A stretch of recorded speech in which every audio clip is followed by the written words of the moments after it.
asalaamaaleykum wa rahmatullahi wa barakaatuhu. Mbokk ñu topp dañu bàyyi xel ala kulli alin ñu ngi leen di nuyu, ñoo ngi leen di siyaara, ñoo ngi leen di ndokkeel di leen jaajëfal ci topp ngeen ñu topp di ñaan suñu borom subhanahu wa taala mu boole ñu defal ñu àdduna ak wa alaxira ala kulli halin. Seen jotaayu asrar ci lañ ko defal di seen mbokk Sëriñ Mamour Sylla Firdaws Asrar. tey ñu di leen nag jotaay bu am solo boo xam ne yu mel ni war nañ ci faral di bàyyi xel, muy secret bi ñu bëgg a joxe. muy loo xam ne dafay tere nit yi nga xam ne day naan sàngara te naan sàngara lu araam, loo xam ne dana waral mbugalum yàlla ak ay wéra di yaram ak njaalo ak sàcc, yooyu yëpp yu bon yu araam la.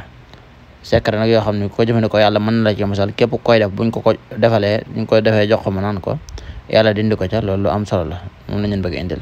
kuy njaalo wala muy sàcc wala muy naan sàngara sax wala muy tox, bu jëfandikoo léegi wala ñu defal ko yàlla mën na ko cee génne incha allahu taala. moom lañ bind noonu ci luqatul arabiyya pour ñu dégg arab.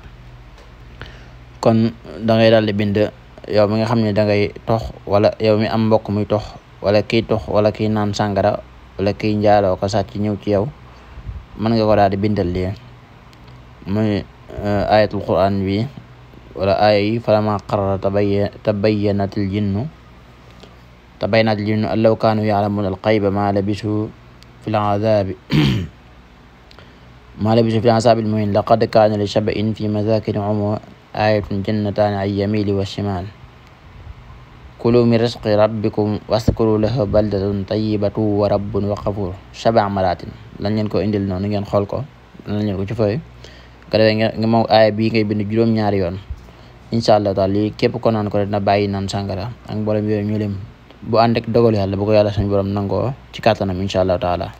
léegi ngeen def asalaamaaleykum wa rahmatullahi wa barakaatuhu. ñu ngi leen di ñaan ngeen abonné ci seen jotaay bii di Firdawsi Asrar ngir lépp luñ dugal ngir laay biir leen ko rek ngeen mën cee jot incha allahu taala.